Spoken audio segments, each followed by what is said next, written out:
So hey guys welcome back to my channel. So ఈరోజు అయితే మాత్రం నేను ఒక కేస్ స్టడీ అయితే చేయబోతున్నాను అనమాట. సో నేనైతే మాత్రం 1,43,000 సేల్స్ అయితే చేశాను with the spend of only 3,000 అనమాట. అండ్ దెన్ సో ఆ ప్రోడక్ట్ ఏంటి, నా వెబ్సైట్ ఏంటి, అసలు నేను డ్రాప్ షిప్పింగ్లో నుంచి ఎంత ప్రాఫిట్ చేశాను, సో ఈ యొక్క టైం ఫ్రేమ్ అనమాట. నేను వచ్చేసి 8 days 7 days అయితే యాడ్స్ అయితే రన్ చేశాను. ఈ 7 to 8 daysలో అయితే మాత్రం నాకు వచ్చేసి 143K అయితే వచ్చింది. దాంట్లో నుంచి ప్రాఫిట్ అండ్ లాస్ క్యాలిక్యులేట్ చేద్దాం. అండ్ మీకు నా ఒక ప్రోడక్ట్, నా వెబ్సైట్ మొత్తం అయితే చూపిస్తాను అనమాట. అండ్ నా టార్గెటింగ్ కూడా అయితే చూపిస్తాను. సో వీడియోని అయితే మాత్రం ఫుల్గా అయితే చూడండి. సో ప్రోడక్ట్ చెప్తున్నాను కదా అని ప్రోడక్ట్ దగ్గరికి వెళ్ళిపోయి చూస్తారనుకోండి, సో మీకైతే మాత్రం మీరు పప్పులో కాలేస్తారు. ఒకవేళ మీరు ప్రోడక్ట్ ఫుల్గా స్కిప్ చేసేసి ప్రోడక్ట్ చూసి మీరు యాడ్స్ రన్ చేస్తే మీకు ఒక్క సేల్ కూడా అయితే రాదు. సో మొత్తం అయితే వీడియోని అయితే చూడండి అనమాట. సో ఇది వచ్చేసి నా డాష్ బోర్డ్ అనమాట. సో చూసుకోవచ్చు, ఇక్కడైతే మాత్రం నేను డేట్ అయితే 8/27 పెట్టుకున్నాను. అండ్ నా టోటల్ సేల్స్ 1,43,850 రూపీస్ అనమాట. సో నేను డేట్ అయితే ఇక్కడైతే 8/27 అయితే సెలెక్ట్ చేసుకున్నాను. సో ఈ యొక్క టైం ఫ్రేమ్లో అయితే మాత్రం నేను యాడ్స్ అనేవి అయితే రన్ చేశాను. అండ్ ఐ గట్ 161 ఆర్డర్స్ అనమాట. సో వీటిలో కొన్ని అయితే క్యాన్సిల్ అయితే అయ్యాయి అనమాట. ఇప్పుడు వచ్చేసి నేను డే టు డే, సో ఏ రోజు ఏమేమి జరిగిందో ఇప్పుడైతే చూపిస్తాను అనమాట. సో 18th వచ్చేసి నేను ఫస్ట్ అయితే యాడ్స్ అనేవి రన్ చేశాను. సో ఆ రోజు నాకైతే 8,000 రెవెన్యూ అయితే వచ్చింది. అండ్ 17th వచ్చేసి నేనైతే యాడ్స్ అయితే ఏమీ అయితే రన్ చేయలేదు. సో 0 అయితే ఉందన్నమాట. సో ఇప్పుడు వచ్చేసి మనకైతే మాత్రం 19th అయితే సెలెక్ట్ చేసుకుంటాను. 19th అయితే మాత్రం నాకైతే మాత్రం చాలా అంటే చాలా బాగా అయితే సేల్స్ వచ్చాయి. సో 18th అయితే మాత్రం 9,000 అండ్ 19th వచ్చేసి మాకైతే బాగా అయితే వచ్చాయి అనమాట. 36 ఆర్డర్స్తో నాకు 32,000 దాకా సేల్స్ అయితే వచ్చాయి. అండ్ 20 చూసుకుంటే నేను యాడ్ స్పెండ్ అనేది ఎక్కువ చేయలేదు. సో నేనైతే సెల్ఫ్ షిప్పింగ్ అయితే చేసుకుంటున్నాను. సో వీటన్నిటిని ప్యాక్ చేయడం, ఇంకా షిప్పింగ్ పికప్, సో ఇవంతా ఎక్కువ అయిపోద్దని సో నేను 20 అయితే రన్ చేయలేదు. 20 అయితే ఎక్కువగా రన్ అయితే చేయలేదు. రన్ అయితే మాత్రం ఒక్క 1 రూపీ కూడా యాడ్స్లో అయితే స్పెండ్ అయితే చేయలేదు. సో మనకైతే మాత్రం 22 అయితే మాత్రం నాకైతే 19K దాకా అయితే సేల్స్ అయితే వచ్చాయి. అండ్ 23rd అయితే మాత్రం 18K సేల్స్. అండ్ 24th వచ్చేసి నాకైతే మాత్రం 8,000 సేల్స్ అయితే వచ్చాయి. సో 25th అయితే మాత్రం నాకు మళ్ళీ కొంచెం ఎక్కువగా అయితే సేల్స్ వచ్చాయి. అండ్ 26th అయితే మాత్రం సో నాకైతే మాత్రం 30,000 అయితే దాకా, సో 30,000 అలా అయితే సేల్స్ అయితే వచ్చాయన్నమాట. So and then 27th last day అనమాట. నేను ఎందుకు రన్ చేయలేదు అంటే 27th తర్వాత ఈ యొక్క ప్రోడక్ట్ అనేది నేను ఎంత స్పెండ్ చేసినప్పటికీ కూడా ప్రోడక్ట్ అనేది అయితే వర్క్ అయితే అవ్వట్లేదు. సో 28th అయితే నేను యాడ్ అనేది స్పెండ్ అయితే చేశాను, బట్ క్లిక్స్ రావట్లేదు, సేల్స్ రావట్లేదు. సో నాకైతే అప్పుడు అర్థమైపోయింది అనమాట ఒక ప్రోడక్ట్ అనేది డెడ్ అయిందని. సో ఇప్పుడు వచ్చేసి నేను మీకు చూపిస్తాను అనమాట నాకు యాడ్స్ మేనేజర్ వాక్ త్రూ అయితే మాత్రం. సో ఇక్కడ కూడా నేను 18/27 అయితే సెలెక్ట్ చేసుకుంటాను. అంటే ఇక్కడ వచ్చేసి నాకు ట్రాక్ అయిన వెబ్సైట్ రిజల్ట్స్ వచ్చేసి 142 అండ్ నేను స్పెండ్ చేసిన amount 3,728. And cost for results చూసుకుంటే చాలా ది బెస్ట్ అండ్ లోయెస్ట్ అనమాట. సో ఇదైతే మాత్రం 26.26 అయితే ఉంది. సో ఇదైతే మాత్రం ది బెస్ట్ అనమాట. నేను ఒక 2-3 సార్లు అయితే రీఫ్రెష్ అయితే చేస్తాను. సో చాలామంది అయితే నమ్మరు కదా, సో అందుకే అనమాట. సో నేనైతే మాత్రం ఈ యొక్క టైం ఫ్రేమ్లో అయితే మాత్రం 3,000 స్పెండ్ చేశాను. అండ్ నాకు ట్రాక్ అయిన పర్చేసెస్ వచ్చేసి 142. సో దీంట్లో అయితే మాత్రం కొన్ని ఫేక్ ఆర్డర్స్ ఉన్నాయి. సో అన్ని మనకైతే ట్రాక్ అయ్యేవి అయితే మాత్రం 142 అనమాట. ఇప్పుడు వచ్చేసి నా టార్గెటింగ్ అయితే చూపిస్తాను. సో నేనైతే టార్గెటింగ్ అయితే ఏమీ చేయలేదు.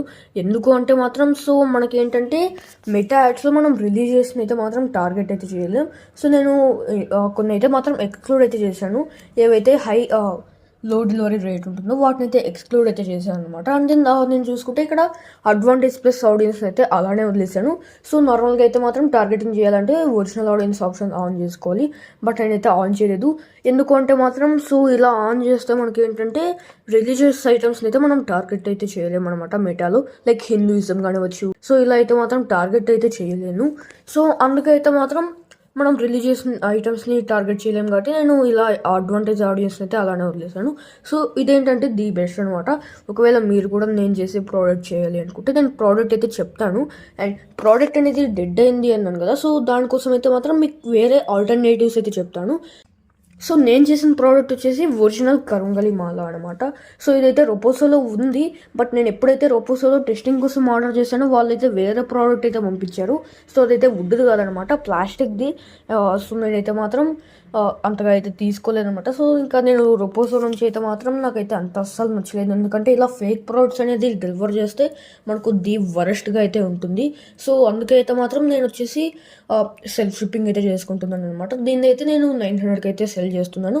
అండ్ ఒకసారి నా ల్యాండింగ్ పేజ్ అయితే చూపిస్తాను. సో ఇదనమాట నా ల్యాండింగ్ పేజ్ వచ్చేసి. సో ఇలా అయితే మాత్రం యూనిక్గా సో సింపుల్గా అయితే ఉంటుంది. డిస్క్రిప్షన్ కూడా ఎక్కువ జిప్స్ అనేవి అయితే యాడ్ చేయలేదు. అండ్ కొన్ని రివ్యూస్ అయితే యాడ్ అయితే చేశాను అనమాట విత్ ఫొటోస్. ఆ ఫొటోస్ అన్ని నేను ఇంటికి వచ్చినప్పుడు యాడ్ చేసుకున్నాను. అండ్ ఈ యంత్రాలు వచ్చేసి సో నేనైతే జస్ట్ ఆ సైడ్ ప్రొడక్ట్స్ కింద యాడ్ చేశాను. నా దగ్గర అయితే ఒక్కటి కూడా లేదు. సో మ్యానుఫ్యాక్చరర్ దగ్గర అయితే ఉన్నాయి, బట్ నేనైతే ఆర్డర్ అయితే చేయలేదు. బట్ నేనైతే కరుంగలి మారం మాత్రమే అయితే ఆర్డర్ అనేది అయితే చేశాను. సో ఇప్పుడు వచ్చేసి ఒకసారి ప్రాఫిట్ అండ్ లాస్ అనేది క్యాలిక్యులేట్ చేసి లాస్ట్లో అయితే మాత్రం మీకు ప్రోడక్ట్స్ అనేవి అయితే చెప్తాను. సో ఇప్పుడైతే కరుంగలి మాల అనేది డెడ్ అయిపోయింది. ఎందుకు అంటే నేను స్టార్ట్ చేసినప్పుడు ఒక్కరు కూడా అయితే లేరు. బట్ ఎప్పుడైతే నేను స్టార్ట్ చేసాను తర్వాత ఒక 200 దాకా యాడ్స్ అయితే రన్ అయ్యాయి. సో నా కాస్ట్ పర్ రిజల్ట్స్ పెరిగిపోయింది. అంతా అయితే పెరిగిపోయి ప్రోడక్ట్ అనేది అయితే నాకు డెడ్ అయిపోయింది. అండ్ నేను వచ్చేసి ఇక్కడ ప్రాఫిట్ ఆర్ లాస్ అనేది క్యాలిక్యులేట్ అయితే చేస్తాను. సో యావరేజ్ ఆర్డర్ వాల్యూ అనేది 893. సో నేను అదైతే అక్కడ పెట్టేశాను. అండ్ దెన్ మనకు వచ్చిండే ఆర్డర్స్ వచ్చేసి 161 అనమాట. సో 161 అయితే ఇక్కడ ఎంటర్ చేసుకున్నాను. అండ్ మన క్యాక్ వచ్చేసి 26.26 అనమాట. మీకైతే చూపించాను కదా. ఈ యొక్క కాస్ట్ పర్ రిజల్ట్స్ అయితే మాత్రం నేను ఇక్కడ క్యాక్లో అయితే పెడతాను. సో 26.26 అనమాట.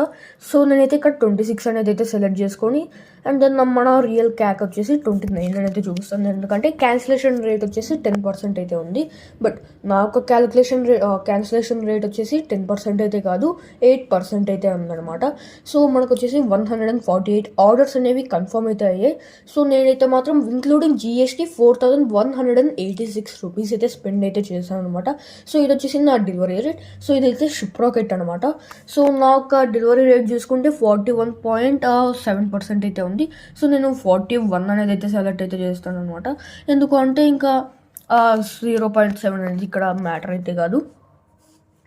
అండ్ దెన్ ఇప్పుడైతే మాత్రం నాకు పర్ యూనిట్ 80 రూపీస్ అయితే పడుతుంది, ఇంక్లూడింగ్ ట్యాక్సెస్, GST. సో మొత్తం అనమాట. షిప్పింగ్ ఛార్జెస్ వచ్చేసి 80 and RTO charges are 50 rupees అనమాట.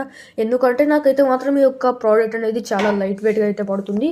సో అదే మనకు ఒకవేళ 41 బదులు 51% డెలివరీ రేట్ వచ్చింటే నాకు 30,000 ప్రాఫిట్ వచ్చేది.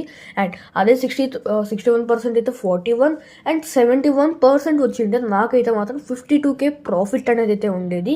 అండ్ దెన్ ఒకవేళ 81% అయితే 63 అనమాట. మోస్ట్లీ ఇంత అయితే రాదు. సో రియలిస్టిక్గా ఉండాలని మొత్తం నేను డెలివరీ రేట్ అనేది వచ్చిన తర్వాత అయితే పెడుతున్నాను. అండ్ ప్యాకేజింగ్ కాస్ట్ వచ్చేసి నాకు 3 రూపీస్ అయితే పడుతుంది. ఎందుకంటే నేను ఒక 200 అయితే ఆర్డర్ చేసుకున్నాను అనమాట. ప్యాకేజింగ్ మెటీరియల్ వచ్చేసి అదైతే నాకు 3 రూపీస్ పర్ అయితే పడుతుంది. అండ్ GST అండ్ అదర్స్ వచ్చేసి 0% అనమాట. ఎందుకంటే నేను ఇంకా GST అయితే తీసుకోలేదు. సో నాకైతే మాత్రం సో వీటి మీద అయితే ఏమంత పడదు. సో ఇప్పుడు వచ్చేసి ప్రోడక్ట్స్ అయితే చూపిస్తాను. సో కరుంగలి మాల డెడ్ అయింది కాబట్టి సో నేనైతే ఈ యొక్క ప్రోడక్ట్స్ని రికమెండ్ అయితే చేస్తాను. ఒకటి ఫస్ట్ వచ్చేసి 198 రుద్రాక్ష జపమాల అనమాట. ఇదైతే ప్రోడక్ట్ ఇమేజెస్ కూడా హై క్వాలిటీగా అయితే ఉన్నాయి. అండ్ కొంతమంది ఇప్పటికే యాడ్స్ అనేవి అయితే రన్ చేస్తున్నారు. ఇదైతే మాత్రం మనకు ఎగ్జాక్ట్లీ కరుంగలి మాల లాగే ఉంటుంది, బట్ ఇదైతే రుద్రాక్ష అనమాట. అండ్ మహాకుంభమేళ జరుగుతుంది కాబట్టి వీటికైతే మాత్రం మంచి డిమాండ్ కూడా అయితే ఉంది. అండ్ నెక్స్ట్ వచ్చేసి ఈ యొక్క రుద్రాక్ష బ్రాస్లెట్ అనమాట. ఇదైతే ప్యాక్ ఆఫ్ 2 అయితే ఉంటుంది. మీరు దీన్ని buy 1 get 1 ఫ్రీగా అయితే మార్చుకోండి. అండ్ థర్డ్ వచ్చేసి ఒక త్రిశూల్ పెండెంట్ అనమాట. ఇదైతే మాత్రం చాలా అంటే చాలా బెటర్ అనమాట అన్నిటికంటే. నేను కూడా దీన్ని అయితే ట్రై అయితే చేయబోతున్నాను. దీన్ని అయితే ఈ మూడిట్లో ఏదో ఒకటి అయితే సెల్ అయితే చేయొచ్చు. సో ఈ వీడియో నచ్చిందా అయితే ఈ వీడియో చూడండి. అండ్ అలానే ఈ యొక్క ఛానల్కి సబ్స్క్రైబ్ అయితే చేసుకోండి, ఎందుకంటే ఇలాంటి 3 డ్రాప్ షిప్పింగ్ వీడియోస్ ఫ్యూచర్లో చాలా రాబోతున్నాయి. సో సబ్స్క్రైబ్ చేసుకోండి, బెల్ సింబల్ మీద క్లిక్ చేసి ఆల్ నోటిఫికేషన్స్ అనేది అయితే పెట్టుకోండి. సో నేను ఎప్పుడైతే వీడియో పెడతానో మీ ఫోన్కి అయితే నోటిఫికేషన్ వస్తుంది. సో అందరికన్నా ముందైతే మీరు చూడొచ్చు. అండ్ నేను చెప్పే ప్రోడక్ట్స్ని అయితే మీరైతే ట్రై అయితే చేయొచ్చు.